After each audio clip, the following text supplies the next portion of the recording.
सल्लि व सल्लिम अला नबीना मुहम्मद व अला आलिहि व अस्हाबिहि व अहले बैतिहि व अज़वाजिहि अजमाइन बिरहमतिक या अरहमर राहिमीन। भले प्रोग्राम में अल्लाह ताला अचण जी सादत नसीब फरमाई आहे। उन खां दुआ है अल्लाह ताला हिननि महफ़िलुनि में बार बार अचण जी तौफ़ीक़ अता फरमाए। मौलाना अब्दुल जब्बार हैदरी साहब अवां सां मुखातब हुया बहितरीन अंदाज़ में। ये अंदर जो दाहूं जेके मौलाना जन तव्हांजे आॾो ज़ाहिर पे कयूं। अल्लाह को दुआ थो कयां त अल्लाह ताला उलमा सां तव्हां ऐं असांजी वाबस्तगी हमेशह क़ाइमु रखे। अॼोके दौर में जेको अहिड़नि महफ़िलुनि में आलिमनि जे मजलिस में आलिमनि सां ताल्लुक़ में रहियो, ईमान बचंदो, इज़त बचंदी, गैरत बचंदी। परे थींदो त मां सम्झां थो काबाड़ो थींदो। अल्लाह को दुआ थो कयां त अल्लाह ताला छा अहिड़ो ॾींहुं न ॾेखारे। मूंखे हिन मोबाइल में ॾेखारियो अदा कंहिं सां प्यार थिए असांजो उन में कोई एतिराज़ कोन्हे, पर प्यार बि अहिड़ो हुजे जेको हद जे अंदरि त हुजे, इज़त जे हवाले सां त हुजे, गैरत जे हवाले सां त हुजे।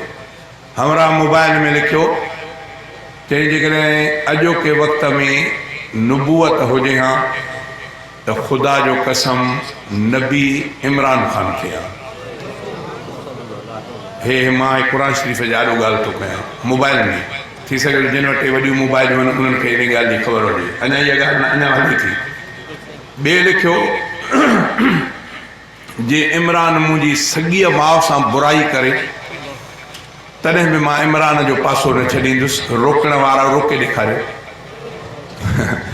इंसान आहे गैरत सां, जेको गैरत जंहिंमें न आहे त उन सां लेखो कहिड़ो। अरबीअ जो मक़ूलो आहे इज़ा फातकल हया फफ़अल मा शिअत। जॾहिं तुंहिंजो हया ख़तमु थी वञे पोइ तोखे जेको वणे तूं कर। हाणे मां कूड़ नथो ॻाल्हायां क़ुर पाक ॼाॾो मां पंहिंजे अखियुनि सां मोबाइल में इहा शइ पढ़ी। इहे ॿई ॻाल्हियूं मां पंहिंजे छोकिरे खे चयुमि त इहो महफ़ूज़ कजां, छो त मां लौड ते इहे ॻाल्हियूं कंदुसि। मथां कॾहिं एतिराज़ थी पए त मां वटि प्रूफ हुजे त ॾेखारे सघंदे ॾिसो उहा ID कंहिंजी आहे, लिखंदड़ केरु आहे।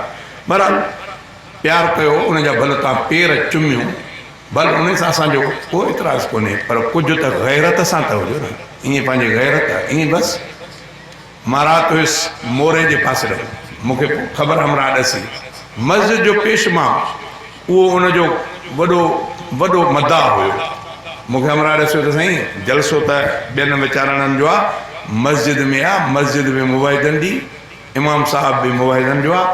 चई मौलाना जे सख़्तु मुखालिफ़ आहे, जमियत जे सख़्तु मुखालिफ़ आहे। मोरो राति जी अॻी राति जी ॻाल्हि थो ॿुधायां। मां वियुमि त पोइ मूंखे चयो साईं हाणे ॻाल्हि इहा आहे त तव्हां थोरी महिरबानी कजो, अॼु हिते ॻाल्हि मौलाना जी या जमियत जी न कजो। मां क़ुर पाक ॼाॾो थो ॾसां। मां चयो छो? चयो मौली साहब चयो आहे त बाबा इहा ॻाल्हि सियासी हिते न थिए मस्जिद में। भई अलाह रसूल जी ॻाल्हि साहब आहे, अहल बैत जूं ॻाल्हियूं थियनि, सियासी न। सो तव्हां जेकॾहिं तव्हां न मुड़ियो को मौली साहब त असां विच में रोकींदासीं, जलसो बंदि कराईंदासीं। थोरी पोइ मां चयो तव्हां जलसो रखियो छो आहे? चयो बसि हाणे मिड़े आहे शादी जी ख़ुशी मौक़े हो, चयोसि जलसो। अहिड़े मौक़े ते जिन शादीअ जे ख़ुशीअ जे मौक़े खे जलसे सां पिया सिंगारनि, वरी मुला जो दिमाग़ु इहो। हलो मां वियुमि मस्जिद में, और हिते वेठो साईं ॻाल्हि इहा कुझु हिते इख़्तिलाफ़ आहे, कुझु माहौल सुठो कोन्हे, तंहिंजे करे महिरबानी करे तव्हां जमियत जो ऐं मौलाना जी ॻाल्हि न कजो। मां चयो या त मूंखे पहिरियों ॾसियो न, हाणे जे ॾसियो अथव त हाणे अॻु में मां उहा ॻाल्हि कंदुसि, ॿियूं ॻाल्हियूं पोइ कंदुसि। हे राति जी ॻाल्हि, गुज़िरियल राति जी। चयो साईं पोइ तव्हां ख़ुशि आहियो त असांखां मस्जिद खसींदी? मां चयो असांजी मस्जिद कहिड़ो खसींदो असांखां? छा हेॾा तव्हां कमज़ोर आहियो छा जो मस्जिद? चइसि असां ॼाणूं था, तव्हां ॼाणूं था असांखे, तव्हां सीरत ते चओ, मतिलबु तूं असांखे मुला खे चई सीरत न सेखार, असांखे ख़बर आहे सीरत जी। भाई जेकॾहिं तूं चए थो त मतां मूंखां मस्जिद खसिजे त पोइ अलाह कंदो मां तोसां इन मस्जिद वारे इख़्तिलाफ़ में शामिलु नथो थियां। इहो त मुंहिंजे इख़्तियार में आहे न, त जंहिं जलसे में झलियो वञे त जमियत जी ॻाल्हि न कर, जंहिं जाइ ते झलियो वञे त मौलाना जी ॻाल्हि न कर। इहो त मूंखे इख़्तियार आहे त मां उन जलसे में मौजूद न चवां।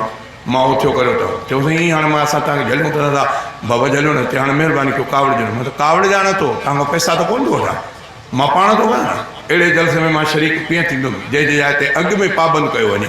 हूअं जलसा थींदा न बि ॻाल्हि कंदा आहियूं, पर जंहिं जाइ ते ॻाल्हि कई वञे त तव्हां न कयो, उन जाइ ते मुंहिंजो ज़मीर इहा ॻाल्हि गवारा नथो करे त मां ॿी शेर चवां। मां उतां उते हलियो आयुसि। ॿ मौलवी साहिब शायदि हुया, उन्हनि तकरीरूं कई वरी मां निकिरी आयुसि। बहरहाल हालत इहा आहे ॾाढीअ सां। पोइ बि इमरान ख़ान अहिड़नि माण्हुनि खे ॿुॾी मरणु खपे जंहिंखे कलमो पढ़णु नथो अचे, जेको पीर जे आॾो क़बर ते सजदो थो करे, जंहिंखे ख़ातमुन नबीर चवणु नथो अचे, जंहिंखे सल्लल्लाहु चवणु नथो अचे, जंहिंखे मोहम्मद रसूलुल्लाह कलमो पूरी तरह पढ़णु नथो अचे। माण्हुनि जो हाल इहो आहे, गैरत इहा रही आहे।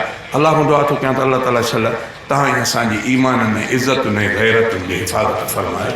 हर कंहिंजो पंहिंजी ॼाण, हर को पाण में ॼाणे। यार असां सिधी ॻाल्हि आहे, असां उलमा जे पासे आहियूं, तव्हांजी मर्ज़ी आहे जंहिंजे पासे वञो, तव्हांजी मर्ज़ी आहे। पर इहा ख़बर हुजणु खपे जंहिं उलमा जो पासो छॾियो, अल्लाह जे रसूल फरमायो त जेको मन शुज़ फिन्नार, जेको आलिमनि हक़ वारनि जे तरीक़े खां परे थींदो उनजो टिकाणो जहन्नम आहे। अल्लाह खां दुआ आहे त अल्लाह ताला तव्हांखे असांखे सम्झ अता फरमाए। शुरूआति कयां थो अल्लाह जे नाले सां। मूंखां बाद में असांजे सिंध धरती जा बहितरीन वाइद इस्लाम हज़रत अल्लामा साईं अब्दुल रज़ाक मेखो रहमतुल्लाह अलैह, उनजा फर्ज़ंद ग़ालिबन मोहम्मद इब्राहिम उहे मौजूद आहिनि। इंशाअल्लाह क़ुरान जूं लुलियूं ॾींदा। मौलाना अब्दुल रज़ाक ॼण वियो कोन्हे, उहे सिकूं लहंदियूं।